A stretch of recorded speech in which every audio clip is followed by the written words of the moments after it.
"A tea Thanksgiving," my dad announced. "We're selling the family business. You're getting nothing?" My siblings cheered.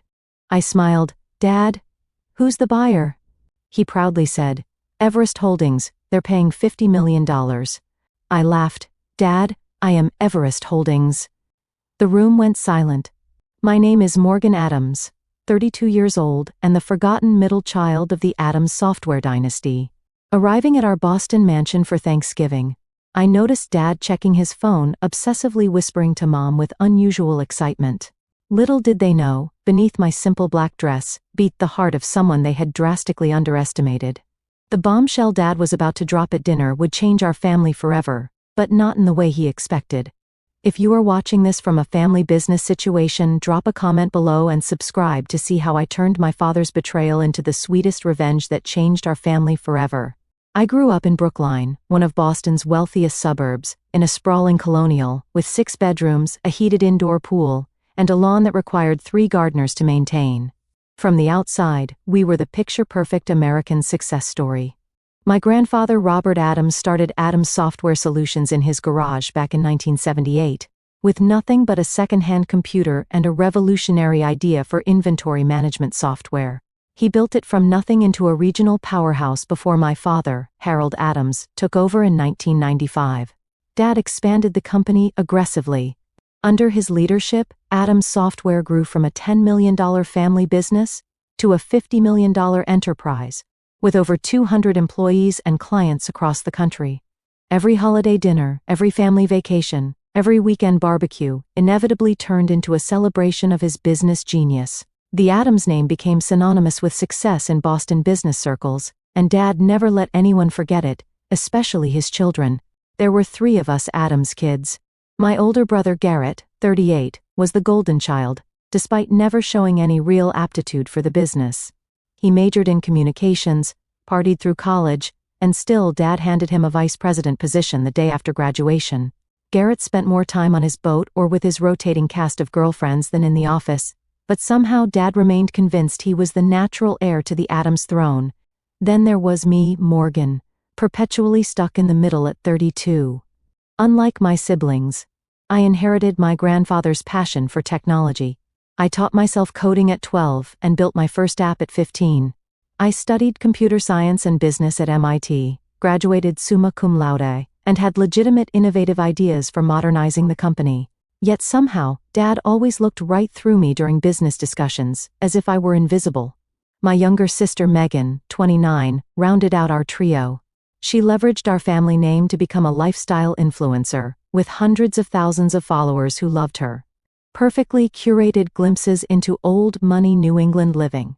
She had zero interest in software or business operations, but never missed an opportunity to post about being an Adams software heiress while contributing nothing to the company's success. Mom Diane came from old Boston money and approached family conflict the way all proper Beacon Hill wives did, by ignoring it completely and pouring another glass of Chardonnay. She played peacekeeper but ultimately enabled Dad's worst behaviors, especially his dismissal of my business acumen. "Harold, maybe you should listen to Morgan's idea," she would occasionally suggest at dinner, only to immediately back down when Dad shot her that look. "Diane, please. This is actual business we are discussing," he would say, before turning back to Garrett to continue their conversation about golf or yacht clubs or whatever non-business topic they were actually discussing. Family gatherings always centered around business talk that somehow excluded me. Dad and Garrett would dominate conversations with industry jargon and inside jokes, while I sat silently, despite understanding the technology and market better than either of them. If I tried to contribute, Dad would smile condescendingly and say something like, "That is sweet, Morgan, but leave the business discussions to the people who understand the real world." The breaking point came when I was 22. Fresh out of MIT with honors, I had developed a cloud-based integration solution that could have revolutionized our product line years before competitors entered that space. I spent months preparing a comprehensive business plan, market analysis, and technical specifications. Dad finally agreed to let me pitch during a board meeting, supposedly as a professional courtesy. I still remember walking into that mahogany-paneled boardroom, laptop and presentation materials in hand, heart pounding with a mixture of nervousness and excitement. The board members, all men in their 52nd and 60s who had been Dad's friends for decades, watched with polite but distant expressions as I connected my laptop to the projector. 10 minutes into my presentation, Dad checked his watch, sighed loudly, and raised his hand to stop me mid-sentence. "I think we have seen enough," he said, with a tight smile that did not reach his eyes. "Morgan's sweetheart. This is all very creative but completely impractical for a serious enterprise like ours. Our clients want stability, not experimental technologies."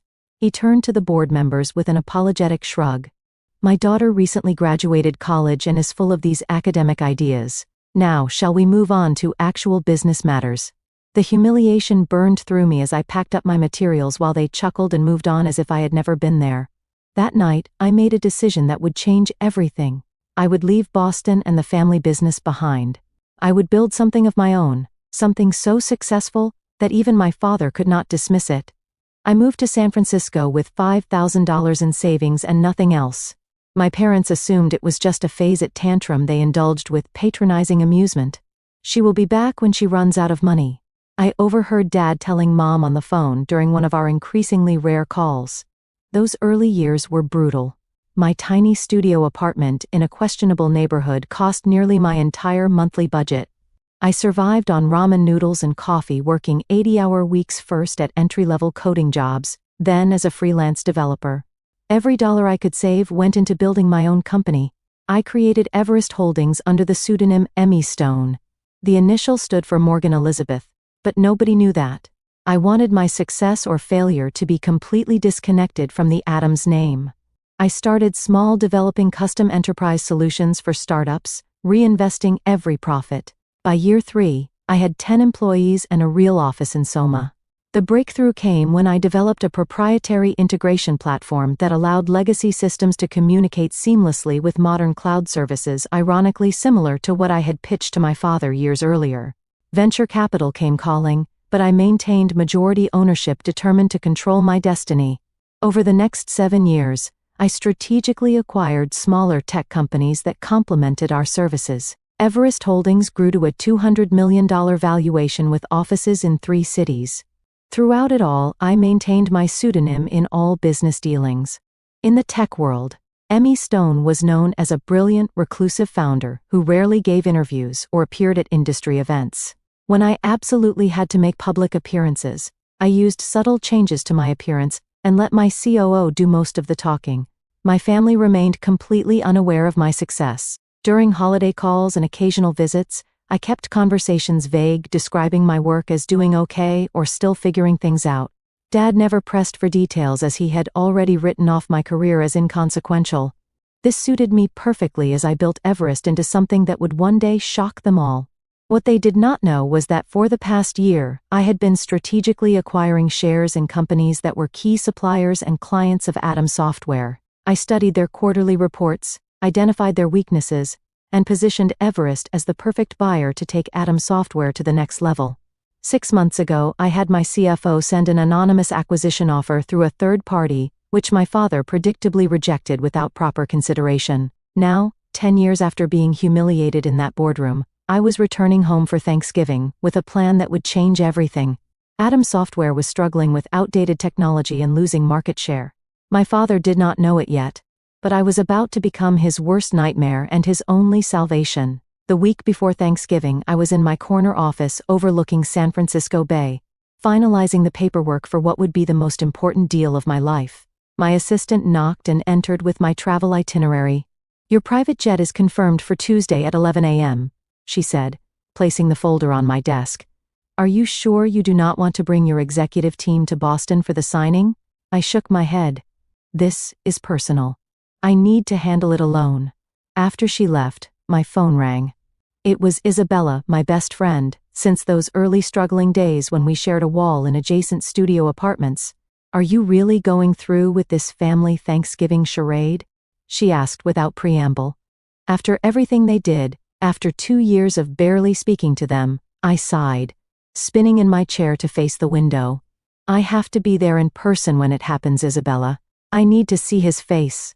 "I remember the last Christmas disaster," she said carefully. "Your father announced Garrett's promotion to executive vice president while you sat there with your unacknowledged Series B funding round. You came back to California, and did not speak to them for months. The memory stung. Dad had raised a toast to the future of Adam's software while looking directly at my brother, who had been too hungover to contribute anything meaningful to the strategy meeting earlier that day. "This time will be different," I promised. "Everything changes this Thanksgiving." I spent the evening packing, deliberately choosing my wardrobe to make a statement. Gone were the casual clothes my family associated with me. Instead, I packed our money suits, a Chanel dress for Thanksgiving dinner, Louboutin heels, and the subtle signifiers of success that only the wealthy recognize, a Patek Philippe watch, a Bottega Veneta handbag, small diamond earrings from Tiffany. None of it ostentatious, all of it unmistakably expensive. After years of deliberately downplaying my success around my family, I wanted them to see glimpses of it before the final revelation. Tuesday morning, I boarded the private jet I rarely used, preferring commercial flights despite my wealth. This trip warranted the exception. During the 5-hour flight, I reviewed the contract once more, ensuring every detail was perfect. The irony was not lost on me, that for years I had flown coach to Boston, eating airplane peanuts and squeezing into middle seats while building the empire that would now allow me to arrive in style. The jet landed at a private airfield outside Boston. A black Bentley waited on the tarmac, another unusual indulgence I had arranged specifically for this trip. As we drove through familiar neighborhoods toward Brookline, I felt a strange mixture of nostalgia and determination hardening within me. The Adams family estate looked exactly as it always had: imposing colonial architecture, perfectly manicured grounds, now dusted with November snow, a wreath already hanging on the door in preparation for the holiday season. I instructed the driver to wait, then took a deep breath, before walking up the steps I had climbed thousands of times before. Mom answered the door herself, bypassing the housekeeper in her eagerness to see me. Her eyes widened slightly as she took in my appearance. "Morgan, darling," she said, embracing me with the scent of expensive perfume and the faint note of midday wine on her breath. "You look different." "Is that a Rolex?" "Patek Philippe, actually," I said, returning her hug. "Good to see you, Mom." She ushered me inside, chattering about Thanksgiving preparations and Megan's latest Instagram milestone. I nodded politely, setting down my bag in the grand foyer with its sweeping staircase and crystal chandelier. Home sweet home, with all its complicated memories. "Your father is in his study," Mom said. "He has been very busy with some big deal." "Very hush-hush, even with me." I smiled. "I will say hello, before I settle in." Dad's study had always been somewhat forbidden territory, a masculine sanctuary of leather mahogany and business journals. I knocked once and entered without waiting for a response, a small act of defiance. He looked up from his desk, reading glasses perched on his nose, surprise flickering across his face, before settling into his usual mild disinterest. "Morgan, you made it." He stood for a brief, awkward hug, then gestured vaguely toward the chair across from his desk. "The trip from California was good." "Very smooth," I said, deliberately not taking the offered seat. "I flew private. Saves time." A momentary confusion crossed his features. "Private, that must have been expensive." I shrugged. "Business is good." Before he could inquire further, his phone rang. And with a perfunctory, "Excuse me, this is important." He turned away to answer it. I used the opportunity to glance at the papers on his desk. There it was, the Everest Holdings acquisition proposal with my company logo prominently displayed. My heart raced, but I maintained my composure as he finished his call. "Sorry about that," he said hastily, gathering the papers into a folder. "Big things happening at the company. You would not understand." The familiar dismissal rolled off me like water now. "Of course, Dad. I will let you get back to it." I left his study and headed upstairs to my old bedroom, which Mom had maintained as a shrine to my teenage self. Debate trophies, computer science awards, and MIT pennants still adorned the walls, dusty testaments to achievements that had never impressed the one person whose approval I had sought most. After freshening up, I headed downstairs and found Garrett in the living room, already drinking scotch at 3 in the afternoon. He had our father's tall frame and confident posture, but years of privileged indulgence had softened him around the middle. "Well, well, the prodigal sister returns," he said, raising his glass in mock toast, "still playing with computers in California." "Something like that," I replied with a tight smile. "How was your little startup doing? Making any money yet?" His condescension was so familiar, it almost felt like home. Before I could answer, Megan burst into the room, phone, held at the perfect angle to capture her entrance for her Instagram followers. "Morgan is here, everyone. Family reunion time," she announced to her phone, before air kissing my cheeks. "You look expensive, sis. Did you finally find yourself a rich boyfriend?" "No, just working hard," I said, stepping out of her camera frame. "Garrett brought his new girlfriend, Megan Stage," whispered, still recording. "Amber, she is 24 and does yoga. Like, professionally." On cue, a willowy blonde entered the room wearing designer jeans and a cashmere sweater that highlighted her perfect figure. Garrett immediately pulled her to his side with proprietary pride. "Amber, this is my sister Morgan. She lives in San Francisco and does tech stuff." His vague wave dismissed a decade of my professional accomplishments. "Oh my God, I love San Francisco," Amber gushed. "The shopping is amazing." Our awkward small talk was interrupted by the sound of Dad's raised voice from his study. Though the words were muffled, his excited tone carried through the house. "Yes, absolutely. Tomorrow after Thanksgiving, 50 million is the final offer. Everest Holdings has been very insistent on the terms." I excused myself to the kitchen, needing a moment alone. The household staff had always been kinder to me than my own family. Maria, our housekeeper of 20 years, was preparing vegetables for tomorrow's feast. "Miss Morgan." She smiled warmly. "It is good to see you. You look well. California agrees with you." "Thanks, Maria. Need any help?" She shook her head. "Your mother wants everything perfect for tomorrow. Big day, she says. Your father has news." I nodded, wondering if the entire household staff knew about the sale before his own children did.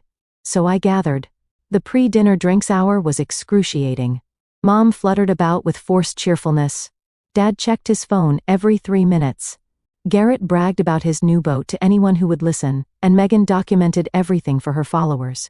I sipped my wine slowly, observing the family dynamics with new eyes. No longer the hurt daughter seeking validation, but a successful businesswoman about to change the game entirely. "Dinner is ready," Mom finally announced, ushering us toward the formal dining room where the family had gathered for holiday meals for 3 generations. I took a deep breath and followed them, knowing that by the time dessert was served, nothing would ever be the same. The Addams family Thanksgiving dinner had always been a formal affair. The massive mahogany dining table gleamed under the light of the crystal chandelier set with the Wedgwood china that only emerged for special occasions. Sterling silver candelabras held ivory-tapered candles, casting a warm glow over the autumnal centerpiece of pumpkins, gourds, and fall foliage that Mom had undoubtedly commissioned from the most expensive florist in Boston. I noted with mild amusement that I had been seated at the far end of the table, as far from Dad at the head as physically possible. Typical. Garrett sat at Dad's right hand with Amber beside him, while Megan occupied the spot to Dad's left. Mom took her traditional place at the opposite end with me. Beside her, symbolically separated from the inner circle of family business by the length of polished wood between us, Maria and the kitchen staff brought out course after course: butternut squash soup garnished with creme fraiche, harvest salad with candied walnuts and cranberries. And finally the turkey. A 25-pound bird roasted to golden perfection, accompanied by all the traditional sides. Dad carved with ceremonial precision, while Megan filmed for her social media, providing running commentary. And here is Daddy carving the turkey just like his father before him, continuing the Addams family tradition of excellence in everything they do. I caught Mom wincing slightly at Megan's performance before taking a large sip of her wine. By my count, it was her 4th glass since I had arrived. Once our plates were filled, Dad raised his glass for the traditional Addams family gratitude ritual, another performance where we each shared what we were thankful for this year. It had once been meaningful before it devolved into a competitive status report. Garrett went first, as the eldest always did. "I am thankful for another record-breaking quarter at Addams Software," he began, though I knew from my research that the company had actually lost market share for the 3rd consecutive quarter. "And for my new 42-foot yacht, the Addams Legacy." He squeezed Amber's hand. "And for new beginnings with this amazing woman." Amber giggled and kissed his cheek, while Megan made exaggerated gagging motions when Garrett was not looking. Megan went next, phone still in hand. "I am so thankful to have reached 1 million followers this year. My collaboration with Luxury Life Cosmetics has been amazing, and I am grateful to be in Addams and represent our family brand to the world." She beamed at Dad, who nodded approvingly. though he had often complained privately about her frivolous career. When my turn came, I sat down my fork and spoke clearly. I am thankful for the lessons life has taught me, that sometimes rejection leads to the right path, that persistence matters more than privilege, and that success is the best teacher. I raised my glass to finding your own way. Dad frowned slightly, perhaps detecting something in my tone, but quickly moved on to his own gratitude speech, which predictably centered on the business legacy he had built. Mom offered generic thanks for family and health, her words slightly slurred. Throughout the meal, Dad seemed distracted, checking his phone under the table, and occasionally whispering to Mom, whose smile grew increasingly strained. Garrett dominated the conversation with stories about clients he had supposedly impressed, while Megan interrupted regularly to share comments from her followers watching her Thanksgiving Instagram story. As Maria brought in the pumpkin and pecan pies, Dad suddenly tapped his knife against his crystal water glass, the sharp ping cutting through the dinner conversation. "I have an announcement to make," he said, standing at the head of the table with the authority of someone accustomed to commanding rooms, "one that affects everyone here." The table fell silent. Even Megan lowered her phone. "As you know, I have dedicated my life to building Adams Software into a leader in our industry. But all good things evolve, and the time has come for change." He paused dramatically. "I have decided to sell the company." Garrett choked on his wine. "What, Dad? You cannot be serious." Dad raised his hand for silence. "I have been in negotiations for months with a very interested buyer. The deal will be finalized tomorrow." Megan gasped theatrically. "But Daddy, what about the Adams legacy? My brand is built around being an Adams Software heiress." "That brings me to the second part of my announcement." Dad continued, his expression unreadable. "The proceeds from the sale will not be going to you children as inheritance." Now, both Garrett and Megan erupted in protest. "That is our birthright." Garrett slammed his fist on the table, rattling the china.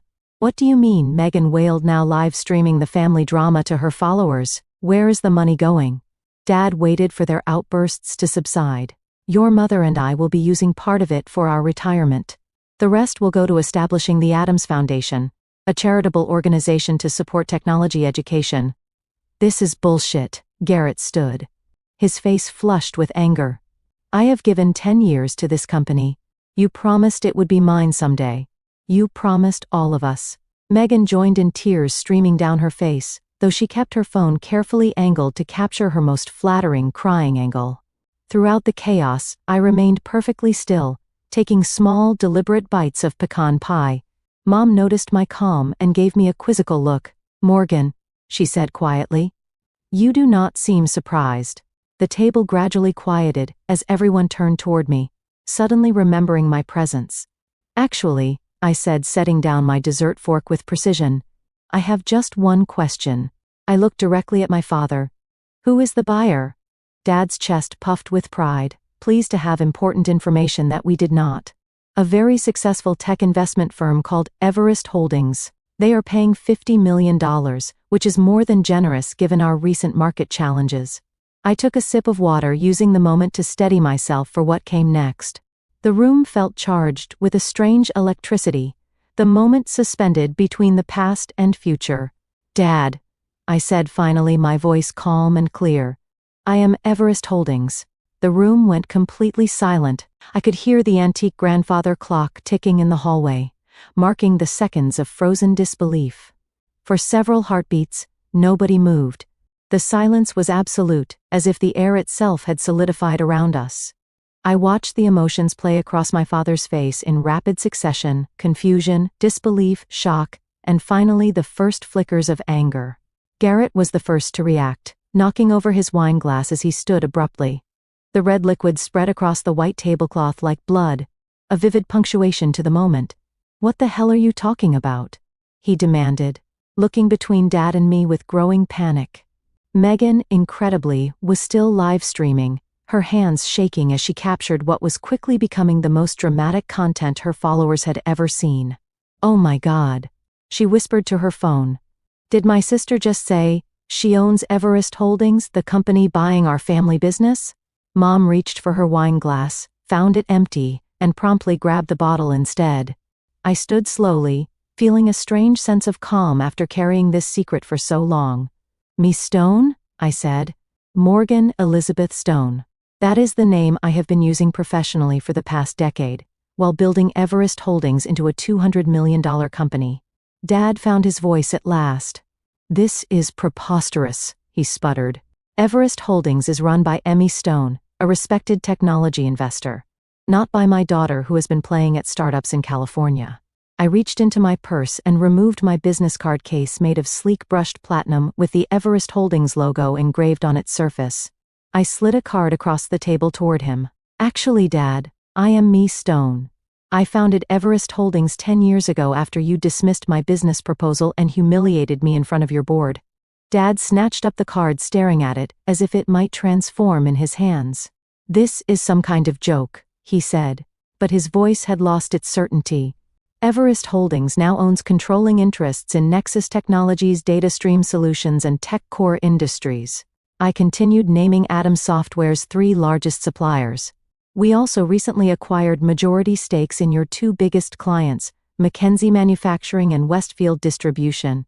The Atom Software acquisition is the final piece in a strategic plan I have been implementing for the past 18 months. You have been spying on our business. Garrett accused, his face mottled with rage. That is corporate espionage. No, Garrett. It is called market research. Everything I learned about Atom Software came from publicly available financial reports, industry analysis, and completely legal channels. I turned back to Dad. The truth is, Atom Software has been failing for years. Your technology is outdated. Your management practices are from the last century, and you have lost 22% market share in the past 3 years. How dare you, Dad began, but I cut him off. I tried to help you first, you know. 6 months ago, Everest Holdings sent an anonymous partnership proposal that would have allowed the Atoms name to remain on the company while providing the capital and technology upgrades you desperately needed. You rejected it without even reading past the first page. Dad's eyes widened in recognition. The Phoenix proposal. That was you. I nodded. I wanted to give you a chance to accept help without knowing it came from me. Your pride would not allow it. So this whole time you have been plotting against your own family, Garrett shouted, planning to steal our company. Not steal, Garrett. Purchase. Legally. For $50 million, which is honestly more than its current market value. I kept my voice level, despite the emotional storm brewing inside me. And let us be clear. This company stopped being our family business the day Dad made it evident that only one child would ever have a meaningful role in it. Despite that child's complete lack of qualifications or interest in technology, Megan finally lowered her phone, the reality of the situation apparently sinking in. So, you are going to be our boss now? She asked in a small voice. Technically, yes, I confirmed. Though the current management structure will be completely reorganized. Dad stood abruptly, his chair scraping loudly against the hardwood floor. This deal is off, he declared. I will not sell my company to my own daughter as some kind of revenge plot. I shook my head slowly. The contracts are signed, Dad. The board has approved the sale. The press release goes out tomorrow at 9 a.m. Eastern Time. Legally, Everest Holdings already owns Atom Software. I will fight this, he threatened. Though the uncertainty in his eyes told me he already knew I had outmaneuvered him. My lawyers will. Your lawyers have already vetted the deal extensively, I interrupted gently. They advised you it was the best offer you would get in the current market. What exactly will you tell them now that you are upset because the brilliant CEO you have been negotiating with turns out to be your daughter? Mom spoke for the first time since my revelation. Her words slightly slurred, but her gaze surprisingly clear. All these years, Morgan. All these years you were building this while you thought I was failing, I finished for her. Yes, exactly. Dad slammed his hand on the table. You have a choice to make right now, Morgan. You can be my daughter, or you can be the person who took my company. You cannot be both. The ultimatum hung in the air between us, so predictable it almost made me sad. 10 years ago it would have devastated me. Now it merely confirmed what I had always known. That is where you are wrong, Dad, I said quietly. I am both.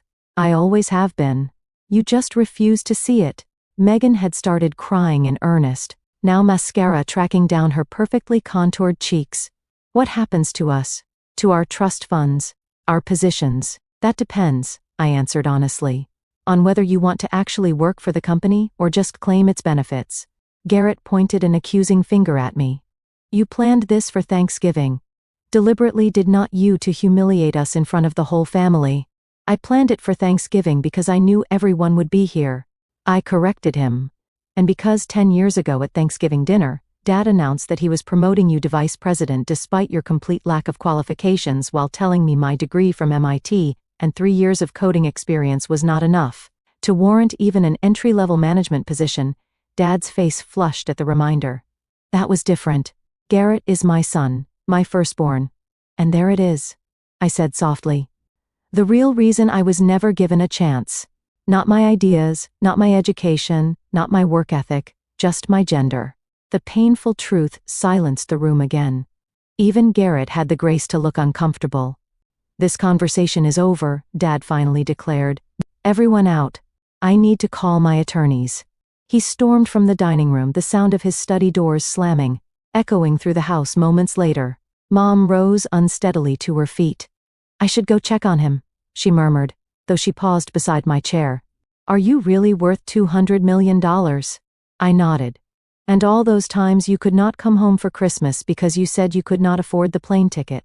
I was running a company, Mom, and I needed you all to keep underestimating me. She touched my shoulder briefly, an unreadable expression on her face, then followed after Dad. As the dining room emptied, I remained seated, looking at the abandoned Thanksgiving feast around me. The turkey had grown cold, the candles burned low, and the family I had once desperately wanted to impress had scattered in shock and anger. It should have felt like victory. Instead, a hollow ache spread through my chest as I realized that while I had finally earned their attention, I was further than ever from earning their understanding. I retreated to my childhood bedroom as the house descended into chaos below.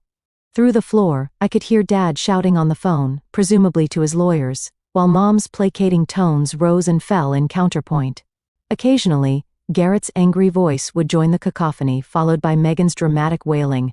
My old room remained frozen in time, a museum to the person I had been, the twin bed with its navy blue comforter, the desk where I had spent countless hours coding and dreaming, the bookshelves lined with computer science textbooks, and the few fantasy novels I had allowed myself as rare indulgences. Debate trophies and academic medals gathered dust on the shelves, achievements that had never impressed the one person whose approval I had sought most. I ran my fingers along the spines of my old journals, pulling one out at random. Inside were detailed business plans, algorithm sketches, and notes for the very cloud integration platform that had eventually become Everest's flagship product. The irony was not lost on me that everything I had built had begun right here in the room where I had felt most invisible. A sharp knock on the door interrupted my thoughts. I opened it to find Garrett, his tie loosened and face flushed with either anger or alcohol, possibly both. We need to talk, he said, pushing past me into the room without waiting for an invitation. I closed the door and leaned against it, arms crossed. About what, Garrett? How I ruined your Thanksgiving? Or how you planned to inherit a company you helped run into the ground? You think you are so clever? He hissed, pacing the small space like a caged animal. Little Morgan with her computers and her secret identity. Did you enjoy lying to our faces all these years? About as much as you enjoyed taking credit for my ideas, I replied evenly. Remember when I suggested Adam's software should move to cloud-based solutions 6 years ago during Christmas dinner? Dad dismissed it as trendy tech jargon, but somehow 3 months later, you presented the exact same concept as your own strategic vision. Garrett stopped pacing, his expression darkening. I was the one who stayed. I was the one who put in the time at the company while you ran off to California to prove some point. You put in time, yes. But what did you actually contribute, Garrett? Besides expenses on the company credit card for client dinners at strip clubs and a corner office, you used primarily for naps between hangovers. His face contorted with fury. You do not know what you are talking about. I brought in the Westfield account. Westfield came to Adam's software because I personally reached out to their CTO as Emmy Stone and recommended your services as part of my long-term acquisition strategy, I informed him. And I know exactly what I am talking about because I have been auditing the company remotely for the past year as part of my due diligence, including the financial records you thought were only accessible on the local server. The color drained from his face. What are you saying? I know about the $300,000 you embezzled through fake vendor accounts, Garrett. I know about the phantom consulting fees that went directly to your personal offshore account. I know everything. He took a threatening step toward me. You cannot prove any of that. I have transaction records, account numbers, and IP logs showing the falsified entries came from your office computer on days when only you were present in the building. I held his gaze steadily. I am not planning to pursue criminal charges, Garrett. That would hurt the company during the transition, but do not test me. You bitch. He whispered, hands clenching into fists at his sides. You would destroy your own brother. I would hold accountable a thief who happens to be related to me. I corrected him. There is a difference. We stood in tense silence until he finally turned away. This is not over, he warned, yanking open the door. Actually it is, I said to his retreating back. You just do not realize it yet. I had barely closed the door when another knock came. This time it was Megan, her makeup freshly touched up despite the tear tracks still visible on her cheeks. So you were like a secret millionaire, she said, without preamble, entering my room and immediately sitting on my bed. That is actually kind of badass. I could not help but laugh at her rapid pivot. Is that what you were going with 5 minutes ago? You were crying about losing your heiress status? She shrugged, examining her manicure. I am adaptable. It is essential for influencer longevity. She looked up with sudden calculation in her eyes. Just think of the content we could create together. My sister, the tech mogul. My followers would eat that up. Is that why you are here, Megan? To propose a business collaboration. More like a mutual arrangement, she said, smoothing her dress. You need a media presence for your company that humanizes you. And I need an authentic connection to actual business success, instead of just looking pretty with products. The nakedly transactional nature of her proposal was so typically Megan that I almost admired it. And what about actually working for the company, learning the business, contributing something beyond your Instagram aesthetic? She wrinkled her nose. God, no. Coding is boring, and business meetings make me want to die. But I could be like the brand ambassador, the face of the company for the lifestyle market. The face of an enterprise software integration platform for the lifestyle market, I repeated slowly. Do you hear yourself? Megan stood straightening her shoulders. Fine. Mock me like everyone else in this family. But my social media skills are actually valuable in today's market, whether you respect them or not. I have built my own brand from nothing, just like you did. The parallel had never occurred to me before, and I found myself momentarily speechless. There was a strange kind of truth to it, though our methods and values diverged dramatically. I will think about it, I said finally, but not tonight. She nodded, apparently satisfied with even this small concession. Just so you know, I have already posted about a major family business shakeup without specifics. My engagement is through the roof.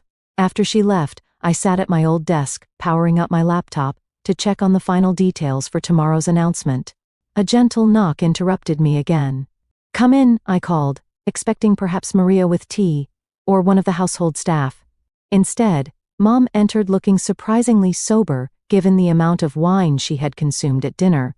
She had changed from her dinner dress into a cashmere sweater, and slacks her armor of Boston society wife, temporarily set aside. Your father has locked himself in his study with a bottle of scotch, and the company bylaws, she said, settling into the window seat where she used to sit and read me stories as a child. He is convinced there must be some loophole to stop the sale. There is not, I said simply. His lawyers already confirmed it. She nodded, looking around the room thoughtfully. You know I kept everything exactly as you left it. I always thought you would come back once you got this rebellion out of your system. It was never a rebellion, Mom. It was a career, a life. $200 million, she mused, shaking her head slightly. My little girl built a company worth $200 million in secret, while we all thought you were struggling. I turned to face her fully. You could have asked, Mom. Any of you could have shown genuine interest in what I was doing. But none of you ever really wanted to know. Tears welled in her eyes. I knew, Morgan. Not the details, not the scale of your success. But I knew you were special. I saw it when you were little, the way your mind worked differently, how you understood things the rest of us could not grasp. She wiped at her cheeks. I just did not know how to help you in a family like ours with a man like your father. You could have stood up for me, I said, the old hurt rising unexpectedly in my throat. All those times he dismissed me, humiliated me. You just sat there. I was wrong, she admitted quietly. I told myself I was keeping the peace being a supportive wife, but I failed as a mother when you needed an advocate. The simple acknowledgement pierced something long, frozen inside me. I had come prepared for anger, for accusations, even for legal threats. I had not prepared for genuine remorse. What happens now? Mom asked, after a long silence. Tomorrow morning, the acquisition becomes public. Adams Software will become a subsidiary of Everest Holdings. The company name will remain for now, but operations will be completely restructured. I hesitated, then added, Dad and Garrett will be offered advisory positions with no actual authority if they want them, mostly for appearance's sake during the transition. And you? Will you move back to Boston? I shook my head. I will remain in San Francisco. We will install a new management team here. She nodded, seeming to understand all I was not saying. That I had outgrown this house, this family dynamic, this version of myself. Your father may never forgive you for this, she warned softly. I know, I acknowledged, but this is not about forgiveness, Mom. It is about finally being seen. After she left, I worked until dawn preparing for the morning's confrontation, ignoring the texts from Isabella, asking for updates. As the first gray light of morning filtered through my curtains, I changed into one of my Armani suits, styled my hair into a sleek chignon, and put on the subtle makeup that Miss Stone was known for in her rare public appearances. The morning would bring either a new beginning for the Addams family or its final fracturing. Either way, I was ready. The kitchen was eerily quiet when I came down at 7 a.m. Maria silently handed me a cup of coffee, her eyes communicating a mixture of concern and respect. The formal dining room had been cleared of last night's Thanksgiving disaster. No evidence remaining of the family explosion, except the lingering tension in the air. I checked my phone. 3 missed calls from my executive team, eager for updates on the acquisition announcement scheduled for 9 a.m. A text from Isabella. Did you drop the bomb? Are they still breathing? I had just finished responding when Dad appeared in the doorway of the kitchen. He looked older than he had yesterday. The lines around his eyes deeper, his normally perfect posture slightly stooped. He had clearly not slept. My study now. His tone left no room for discussion. I followed him down the hallway to the room that had always been the center of Addams family power. The wood-paneled walls were covered with framed accolades, business journal covers featuring Dad Industry Awards, photos with politicians and celebrities. Conspicuously absent was any recognition of my achievements, though my MIT graduation photo sat on a side table, half hidden behind more prominent family pictures. Dad took his seat behind the massive desk, a position he had used to intimidate business rivals for decades. I chose not to sit in the visitor's chair as expected, instead perching on the edge of the desk itself, a subtle repositioning of our power dynamic that did not go unnoticed. My attorneys confirm what you said last night, he began without preamble. The sale is legally binding. The board vote was unanimous. Of course it was, I replied. Addams Software has been losing market share for 3 years. Your technology is outdated, your management structure is bloated, and your development pipeline is empty. The board recognized a good offer when they saw it. $50 million, he said, shaking his head. The company was valued at $70 million just 2 years ago. The company was overvalued 2 years ago, I corrected, and I offered more than any other potential buyer would have. Most would have stripped the assets and dissolved the Addams name entirely. He looked up sharply. And is that your plan, to erase your own family legacy? Despite everything, I respect what grandfather built and what you expanded. The Addams name stays, though the company structure will change significantly. For the first time, uncertainty crossed his features. What exactly are your plans? I had waited 10 years for him to ask my opinion on business matters. The irony was not lost on me. Addams Software will become the enterprise division of Everest Holdings, focusing on updating your legacy products and integrating them with our cloud platforms. We will retain approximately 60% of the current staff with significant changes to upper management. And me? He asked the question, clearly costing him. You will be offered a position as chairman emeritus. No operational authority, but you will maintain an office and can advise on client relationships during the transition. His jaw tightened. A figurehead role. A respected advisory position, I countered. With full benefits and a generous compensation package. He stood abruptly, walking to the window that overlooked the immaculately maintained garden. For a long moment he said nothing, his back to me, as he stared out at the property that generations of Adam's success had built. How did you do it? He finally asked, his voice quieter now. Build something that valuable when you had nothing. No connections, no startup capital. I had my education, I reminded him. The one thing you could not take from me, and I had tremendous motivation to prove you wrong. He turned back to face me. I expected you to fail. I know. Everyone does, you know. Fail, I mean. 90% of startups never make it past the first 3 years, I thought. He hesitated, seeming to struggle with the words. I thought I was protecting you from inevitable disappointment. By ensuring I never got the chance to try, I raised an eyebrow. That is not protection, Dad. That is control. He flinched slightly at the accusation. Perhaps I built this company from what my father started, expanded it 10 times over. I thought I knew best. But you did not, I said simply. You were wrong about me. Wrong about the direction of the industry. Wrong about Garrett being the natural successor. At the mention of my brother, Dad's expression darkened. Garrett may have his flaws, but he has been loyal to this company. Garrett has been embezzling from the company for at least 3 years. I informed him bluntly. I have all the documentation. That is part of why I moved now, before he could do more damage. Dad sank back into his chair, the shock of this new revelation apparently too much to process while standing. That cannot be true. $300,000 siphoned through fake vendor accounts. The evidence is irrefutable. Why would he need to steal? He makes a generous salary, has a trust fund. Gambling deaths, I said. Sports betting mostly, from what I can tell. Dad buried his face in his hands briefly before looking back up, suddenly appearing every one of his 68 years. So both my son and my company were failing, and I was too blind to see either. The naked vulnerability in his admission caught me off guard. I had expected more anger, more accusations, not this broken acceptance.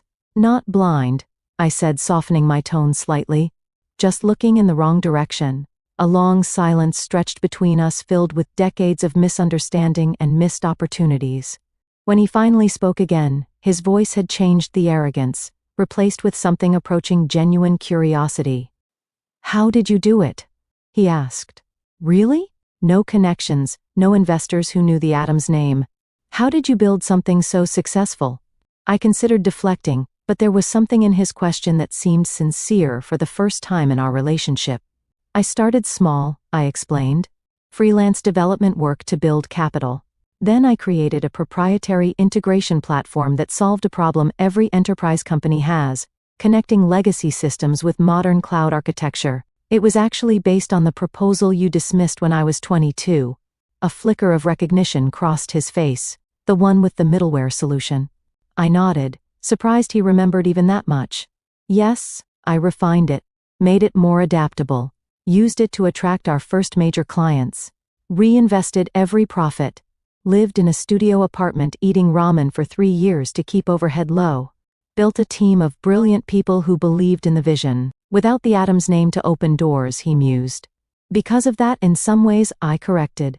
Being underestimated is a powerful position, if you know how to use it. No one saw me coming. He almost smiled at that. Clearly not. Another silence fell, but different now, less hostile. I checked my watch. The press release goes out in 45 minutes. We should discuss next steps. What about Garrett and Megan? He asked. Garrett will be offered a choice. Resigned quietly with a reasonable severance, or face potential legal consequences for the embezzlement. Megan? I paused. Considering, Megan actually made a compelling case last night for serving as a brand ambassador. Her social media skills are legitimately valuable in the right context. Dad looked genuinely surprised. You would keep them involved. After everything, this was never about destroying the family, Dad. It was about claiming my place in it on my terms. He nodded slowly, his gaze dropping to the papers on his desk. Then rising again to meet mine with unexpected directness. You outmaneuvered me completely, he said. and I was startled to detect a note of something almost like pride in his voice. Your grandfather would have been impressed. Coming from him, it was as close to approval as I had ever received. I felt a complicated emotion rising in my chest. Not quite vindication, not quite forgiveness, but something hovering in the space between. I learned from watching you, I acknowledged. Even when you did not think I was paying attention. He extended his hand across the desk. So, Chairman Emeritus. I took his hand, sealing the first professional agreement we had ever made as equals. Welcome to Everest Holdings, Dad. 6 months after that fateful Thanksgiving, I stood in the newly renovated headquarters of Adams Everest Technologies. The former Adams software building had been transformed with open workspaces, state-of-the-art technology, and a collaborative environment that respected the company's history while embracing its future. My role as CEO of Everest Holdings meant I split my time between San Francisco and Boston, overseeing the integration of the two companies and the evolution of our expanded product line. The transition had not been easy, but it had been more successful than even my optimistic projections had anticipated. Dad had surprised everyone by embracing his chairman emeritus role with unexpected grace. Once the initial shock and anger had subsided, he found satisfaction in mentoring younger team members and maintaining relationships with long-standing clients. We had established a weekly meeting where he could offer insights on company history and industry relationships, and I found myself actually looking forward to these sessions. For the first time, we were building a relationship based on mutual respect rather than expectations and disappointments. Garrett's situation had been more complicated. After facing the evidence of his embezzlement, he had initially threatened legal action against both me and the company. Eventually, cooler heads prevailed when he realized his options were limited. He accepted a conditional offer repayment of the stolen funds, resignation from his executive position, and enrollment in an MBA program if he wanted any future role in the business. To my surprise, he chose education over exile, and was now halfway through his first semester, calling occasionally with genuine questions about business strategy. Megan had flourished in her new role as brand ambassador for our consumer products division, a small but growing part of the business that benefited from her social media expertise. Her followers had been captivated by the dramatic family business saga, which she carefully presented as a story of female empowerment and family reconciliation, rather than the more complex reality. Her tech, Everest rebrand, had actually opened doors to younger markets we had previously struggled to reach. Mom had perhaps changed the most. Started volunteering with women's education initiatives, and even joined the board of a tech incubator for female founders. I want to help other girls like you, she told me so. Their mothers do not make the same mistakes I did. As I walked through the office, employees nodded respectfully or smiled in greeting. I was no longer Emmy Stone, the mysterious founder, nor Morgan Adams, the forgotten middle child. I was simply Morgan, the CEO who had modernized a failing family business and created new opportunities for everyone involved. My assistant interrupted my thoughts. Your father is waiting in the conference room with the quarterly reports, she informed me, and your mother called to confirm dinner tonight with the potential investors. I thanked her and headed toward the meeting, pausing briefly by the newly installed company timeline in the main lobby. It displayed the evolution of Adams software from my grandfather's garage startup to our current iteration as Adams Everest Technologies. My photo now hung alongside those of my grandfather and father, 3 generations of leadership with my own achievements listed with the same prominence as theirs. Thanksgiving was approaching again, and this year would be entirely different. We had planned a smaller, more intimate family dinner without the performative traditions that had dominated our previous gatherings. No formal gratitude ritual, no business posturing, just a family, still learning how to truly see and hear each other. The journey from rejection to leadership had been longer and more painful than I could have imagined when I left Boston 10 years ago. The challenges of merging family and business continued daily, requiring patience and perspective I was still developing. There had been moments when the weight of past hurts threatened to overwhelm the progress we had made, when old patterns of communication emerged in tense meetings or family dinners.